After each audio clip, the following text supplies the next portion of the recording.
evening everyone, welcome to Vyom Academy. 26-27 10th admission CBSE ಸ್ಟೂಡೆಂಟ್ಸ್ಗೆ start ಆಗಿದೆ. ಈ ಸಾಲಿನ 2025-26ಕ್ಕೆ ಎಕ್ಸಾಮ್ ಬರೀತಾರೋ ಅಭ್ಯರ್ಥಿಗಳು 2 ಮಾರ್ಕ್ ಕ್ವಶನ್ ಇಲ್ಲಿದೆ. ನಾವು chapter 4 carbon and it's compounds ಅದರಲ್ಲಿ ಬರುವಂಥದ್ದು ಮೋಸ್ಟ್ ರಿಪೀಟೆಡ್ ಕ್ವಶನ್ಸನ್ನು ನೋಡೋಣ.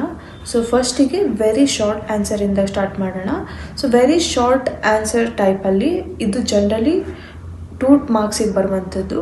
ಸೊ ಜಾಸ್ತಿ ಕಾರ್ಬನ್ ಆ್ಯಂಡ್ ಇಟ್ಸ್ ಕಾಂಪೌಂಡ್ ಚಾಪ್ಟರಿಂದ ಯಾವುದನ್ನು ಪಿಕ್ ಮಾಡಿದ್ದೇನೆ ಅಂದರೆ ಯಾವುದೆಲ್ಲ ನಮಗೆ ಪ್ರೀವಿಯಸ್ ಕ್ವಶನ್ ಪೇಪರ್ಸಲ್ಲಿ ಸಿಕ್ಕಿದೆ ಅದರಲ್ಲಿ ನಾನು ಫಿಲ್ಟರ್ ಮಾಡಿ ನಿಮಗೆ ತೋರಿಸ್ತಾ ಇದ್ದೀನಿ.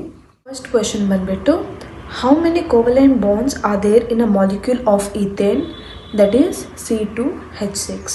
ಸೊ ಈಥೇನ್ ಅಂದಾಗಲೇ ನಿಮಗೆ ಗೊತ್ತಿರಬೇಕು ಜನರಲ್ ಫಾರ್ಮುಲಾ ಯಾವುದು ಅಂತ.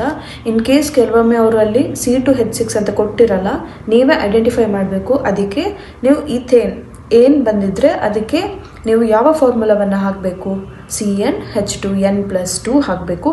ಎನ್ ಇದ್ದಲ್ಲಿ ಈತ್ ಅಂದರೆ ಯಾವಾಗ ಬರುತ್ತೆ, ಪೊಸಿಷನ್ ಬಂದುಬಿಟ್ಟು 2 ಅಲ್ಲಿರುತ್ತೆ. ಸೊ ಎಲ್ಲೆಲ್ಲ ಇದೆಯೋ ಅಲ್ಲೆಲ್ಲ 2 ಹಾಕಿ ಸಬ್ಸ್ಟಿಟ್ಯೂಟ್ ಮಾಡಿದಾಗ ನಿಮಗೆ C2H6 ಅಂತ ಸಿಗುತ್ತೆ.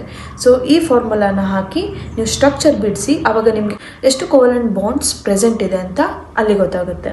ಸೊ ನೀವು ಲಾಸ್ಟಿಗೆ ಅಷ್ಟೇ ಬರೆದಿಡ್ಲಿಕ್ಕಿಲ್ಲ. ಸೊ ನೀವು ಕಂಪ್ಲೀಟ್ ಆನ್ಸರನ್ನು ಹೇಗೆ ಸೆಂಟೆನ್ಸ್ ನಿಮಗೆ ಕ್ವಶನಲ್ಲಿ ಇರುತ್ತೋ ಹಾಗೆ ನೀವು ರಿಪೀಟ್ ಮಾಡಿ. Like there are 7 covalent bonds in a molecule of ethane. ಹಾಗೆ ಎಷ್ಟಿದೆ 7 ಇದೆ ಅಂತ ಬರೆದ್ರೆ ನಿಮಗೆ 2 ಮಾರ್ಕ್ಸ್ ಪಕ್ಕಾ ಸಿಗುತ್ತೆ.